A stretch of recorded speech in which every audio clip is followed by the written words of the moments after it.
senhor, isto é assim. Tenho 76 anos, portanto sou já uma pessoa de idade, assim se pode dizer. Fui criado à volta das crenças, das lendas, de aceitar todas essas situações, como é o caso do Espírito Santo, como já lhe falei há um bocado, em que o Espírito Santo tinha em nós, transmitido pelos mais velhos, muita força. Portanto, havia uma crença muito forte em que nós acreditávamos piamente em todas as situações. Daí, eu tenho muito gosto em fazer recolhas, seja até noutros âmbitos, não só do Espírito Santo, mas depois resolvi fazer uma recolha sobre as festas do Espírito Santo, ao seu pormenor, desde os seus princípios até o presente, dentro da nossa ilha, aliás, neste caso, mais propriamente dentro do nosso concelho.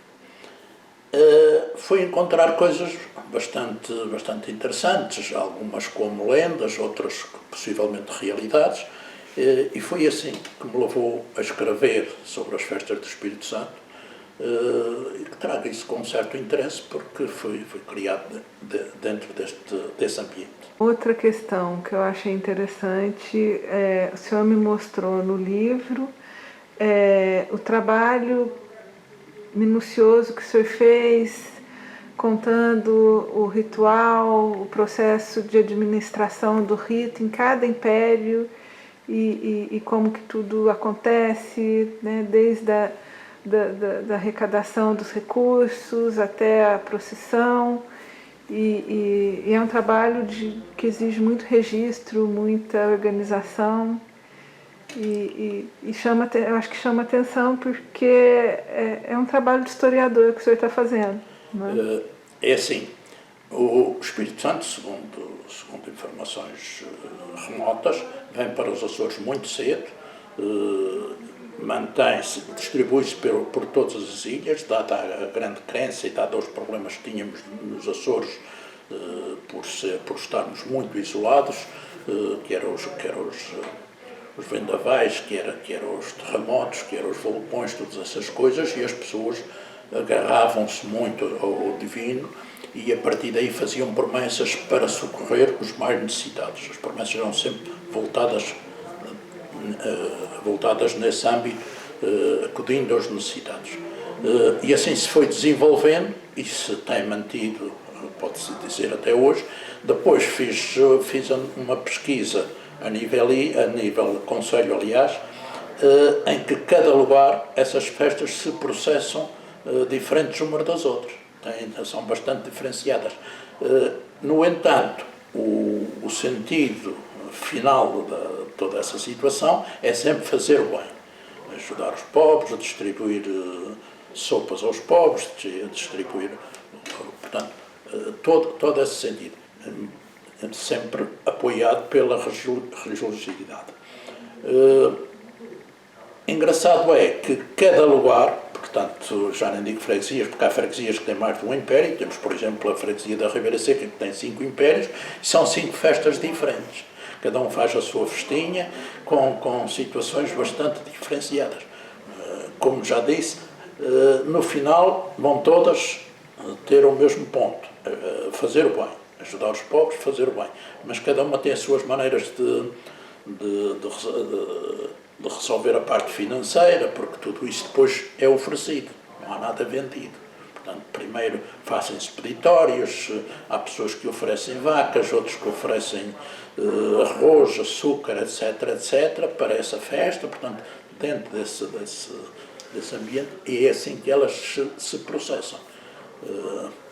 E é assim que se tem desenvolvido e que se tem mantido, e que me deu muito prazer em tentar trazer, desde esse passado, tudo isso, que foi conseguir trabalhos muito antigos, alguns ainda escritos, outros por pessoas de idade que me foram descrevendo ao pormenor todas essas situações, como por exemplo aqui da Vila da Calheta, que tem os estatutos de 1889, que é muito interessante e que era muito levado a risco, era muito cumprido todos os pormenores de estatutos, muito bem feitos, um trabalho organizado, com irmãos, chamado irmãos, que pagavam as suas cotas, que cumpriam os seus deveres, e que tudo isso levava a todo este ambiente e que se tem mantido, felizmente, com altos e baixos, mas que mesmo na data presente, quando a evolução que temos, sobretudo a parte da tecnologia, que faz desviar um pouco as pessoas mais novas destas situações, mas as pessoas novas vêm aderir, temos muitos irmãos já de gente muito nova e que vão cumprindo, vai-se mantendo esta tradição, que é isso um grande esforço que faz para que se mantenham as tradições, seja do Espírito Santo, sejam outras mais. Quando chega a época do Espírito Santo, que acontece sempre no mês de maio ou junho, portanto, isso são chamadas festas móveis, que ocorrem nessas épocas, que existem 6 domingos que se chamam as domingas e que depois têm os Pentecostes e o Espírito Santo, que são os 2 domingos principais, mas com maior dimensão, em que uma parte disso, ainda em alguns casos, é por promessas. Outros são as pessoas que se juntam e que dão, que ajudam, que contribuem, que trabalham, que têm as suas casas de Espírito Santo com muitos edifícios próprios para fazer a distribuição das sopas, para sentar as pessoas à mesa, para fazer toda essa situação e que se contribui muito bem e que, diga-se de passagem, aqui um caso que é assim, muitas pessoas que raramente vão à missa, quando se chega à época do Espírito Santo, frequentam mais a igreja, estão mais assíduos. O Espírito Santo puxa bastante pelas pessoas, ainda mantém muito essa situação. Interessante. E ainda mais que é um culto que sobreviveu durante muito tempo sem a chancela da igreja. Sim. Era um culto que ficou muito tempo na mão das pessoas sem precisar da igreja ordenar. Né? Houve até no século passado, a igreja sentia-se quase ofendida, porque as pessoas tinham mais atenção ao Espírito Santo mais à parte profana de que propriamente à igreja. Portanto, havia quase a parte profana contava mais, havia coisa, porque estas festas envolvem os dois lados. Envolvem a parte religiosa e a partir daí entra-se numa parte profana, onde se fazem os arraiais, onde se come, bebe, em alguns casos até se pode dizer em excesso, casos pontuais, enquanto que a Igreja não aceitava muito bem. E tivemos, de facto, uma época que a Igreja quis fazer desaparecer as festas do Espírito Santo. Não o consegui, porque o povo estava muito arraigado à situação e a Igreja depois compreendeu e hoje há uma grande ligação entre a Igreja e o Espírito Santo com muito empenho, parte a parte, e funciona muito bem. E é interessante isso porque é como tirar da tutela da Igreja o acesso ao divino. É como se o divino pudesse sair da Igreja e chegar direto no povo sem o intermédio da igreja. E isso que o senhor está falando é uma situação que para a igreja é quase que profana mesmo, né? Entendia-se o Espírito Santo ter mais força do que propriamente todo o ritual da igreja. E era por aí que as pessoas muito se aderiam. Depois temos, por exemplo, o caso como falámos há pouco, das lendas sobre o Espírito Santo, que temos várias na nossa ilha, várias. No meu livro descrevo pelo menos uma que é do Ilhéu do Topo, em que se dizia que um senhor que tinha uns bois na engorda, no Ilhéu do Topo, que fica, não sei, talvez a uns 200 metros da própria ilha, no dia que era para abater os bois, para as festas, não conseguia buscar os bois porque o mar estava muito bravo, não havia hipótese. É então que esse senhor vai rapidamente comprar outros bois para continuar com a sua festa, com as suas promessas, com tudo isso. Estavam quase na hora de abater os bois quando os outros bois que estavam no ilhéu apareceram, e segundo a lenda, aparecem logo no sítio onde estavam para fazer a matança e que até, segundo a lenda, vinham enxutos, nem molhados estavam. Portanto, aqui temos que aceitar um pouco a lenda, mas olhando para a religiosidade que havia das pessoas, em que o Senhor, então, como já tinha comprado os outros bois, abateu os 4 bois e distribuiu da mesma maneira, tocando a mais pobres, mais ajudar, mantendo sempre a tal linha que era a caridade, o ajudar os pobres, toda essa situação. Interessante. Eu posso pedir para o senhor escolher e ler uma lenda? Sim, que o senhor escolheu? Qual que o senhor escolheu? Vou usar esta que li há pouco, talvez, porque já falei da dos bois, portanto falo aqui desta situação. Ora, como pedi para ler uma lenda, vou ler aqui uma que acontece na zona de Velas, a quando do vulcão de 1808. É assim: naqueles séculos, a população de São Jorge tinha as suas desavenças e abusos de todo o género. Os padres pregavam penitência e humildade e anunciavam castigos de Deus, mas o povo não se emendava. É certo que havia gente temente a Deus e cumpridora dos seus mandamentos, mas é certo que por uns pagam os outros. No primeiro dia de maio de 1808, a ilha foi abalada por uma violenta explosão vulcânica. O castigo para os pecados tinha chegado. O fogo arrebentou na freguesia de Santo António e levando pedras incandescentes a grandes alturas e fazendo correr a lava como uma ribeira lenta, mas cautelosa, em direção ao mar. As pessoas rezavam e choravam, impotentes, perante a violência do fogo. Muitas desorientadas corriam a refugiar-se sem encontrarem abrigo. Um religioso franciscano de apelido Malagueta, o guardião do seu convento e mais padres seculares, cheios de fé, saíram em procissão, levando um deles a coroa do Império do Espírito Santo na Vila das Velas, dentro de um quadro formado pelas varas do Espírito Santo. Foram seguindo pelas ruas cujas casas estavam condenadas a ser destruídas, até que se aproximaram do lugar onde vinha chegando o fogo. Nesse momento, arremessaram as varas ao chão, formando com elas uma espécie de ribeira ou caminho que conduzia ao mar. Com tanta fé, fizeram este gesto que o fogo recuou e, seguindo a tradição pelas varas, foi-se precipitar ao mar. A população chorosa e pasmada de medo e admiração agradecia ao Espírito Santo e muitas promessas lhe fizeram por os ter livrado do perigo.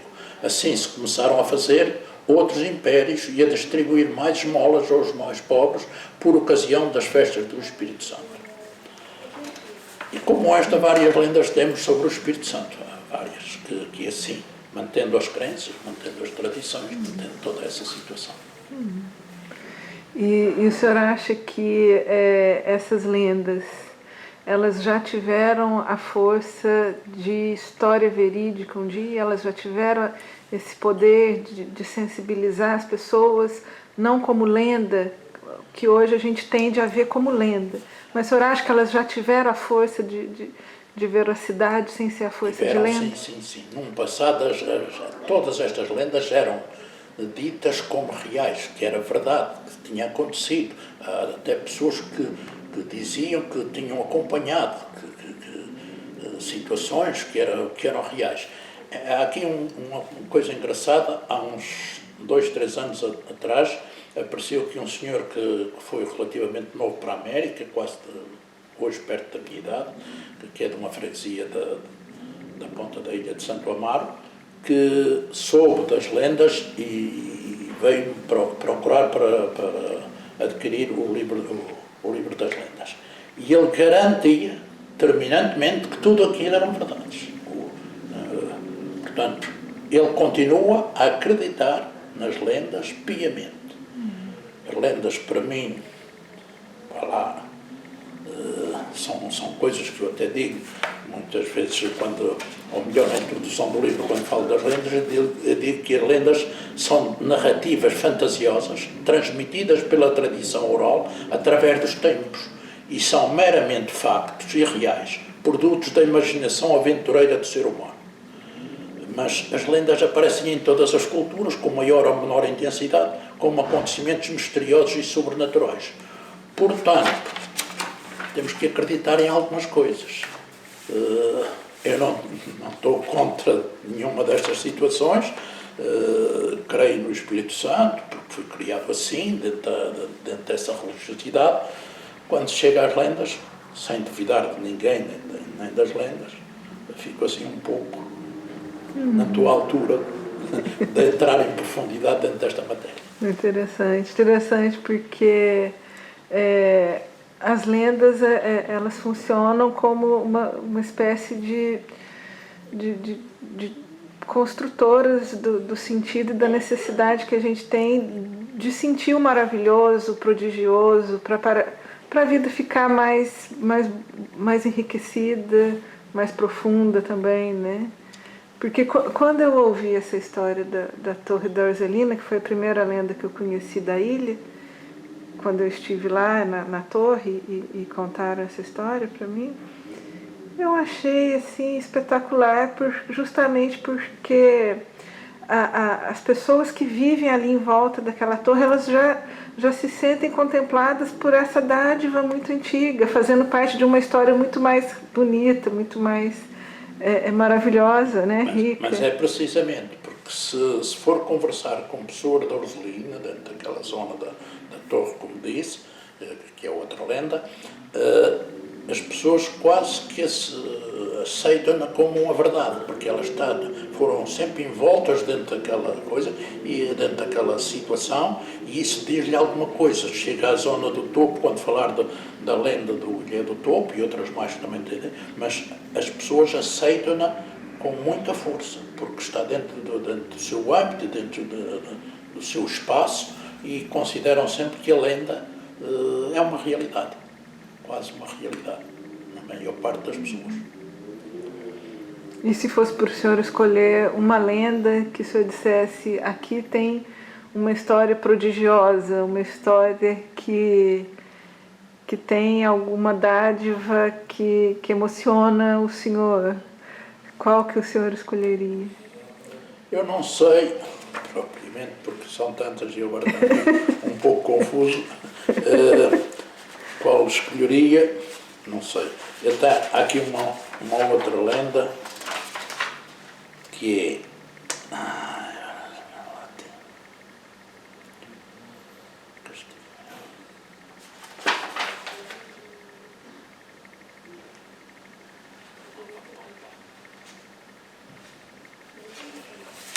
Há aqui uma lenda que é a mais recente de todas que eu conheço. Conheço esta senhora que escreveu esta situação, que é aqui de uma freguesia do Norte Pequeno, que também talvez contado por uma senhora que ainda hoje vive na Graciosa, que está com cerca de 90 anos. Ela descreve-a com muita paixão, com muita intensidade, porque na época, julgo que na década de 40, houve a escassez do açúcar e eles fazem uns doces que chamam doce branco, que é coberto com açúcar. Eles queriam fazer os seus festejos e não havia açúcar. Depois o açúcar era racionado, o Presidente da Câmara que distribuía açúcar, mas por quantias muito reduzidas. Estavam tão aflitos com essa situação, falando junto com as pessoas, todas as pessoas da freguesia vieram pedir ao Presidente, todos em fila, para levar o seu açúcar, para oferecer para a festa do Espírito Santo. O açúcar, eles prescindiam dele para o oferecer todo para a Casa do Espírito Santo, para que mantivessem a tradição de fazer todos esses doces. O Presidente ficou tão admirado de ver, porque toda a gente se conhece, num meio pequeno como é o nosso, toda gente da mesma freguesia, todos em fila ao açúcar, perguntou o que é que havia acontecido. E é quando lhe é explicado, e então o Presidente da Câmara dispõe do açúcar para esses festejos. Segundo a lenda dita pela senhora, há uma planta que chamamos, uma árvore que se chama japoneira, que produz uma flor até de várias cores, a japoneira rosa, a branca, várias cores. Quando lá chegam, aparecem flores brancas com o formato dos doces que utilizavam na Casa do Espírito Santo. A senhora afirma isso muito bem, a senhora formada com toda a coisa e que eu respeito, que é uma lenda que me diz muito, uma vez que conheço aquela senhora, que era uma pessoa de valer. E ela vive na Graciosa hoje? Vive na Graciosa. Ela foi diretora do Museu da Graciosa, foi professora primária antes aqui, depois foi para a Graciosa, foi diretora do Museu da Graciosa, uma senhora simpaticíssima, com um trato especial, tem muitas histórias, tem muitas coisas, uma senhora de quem aprecio muito, portanto, essa toca-me um bocadinho, uma vez escrita por aquela senhora. Interessante. Muito obrigado, Sr. Clímaco, pela generosidade do senhor. São Jorge, terra querida, São Jorge, terra querida, dela te não esqueceste. Parabéns que regressaste, parabéns que regressaste, parabéns que regressaste à terra onde nasceste. Ó Divino Espírito Santo, que estás na vossa capela. Ó Divino Espírito Santo, que estás na vossa capela, deitai-vos a sua bênção, eu daqui não vou sem ela. Deitai-vos a sua bênção, eu daqui não vou sem ela.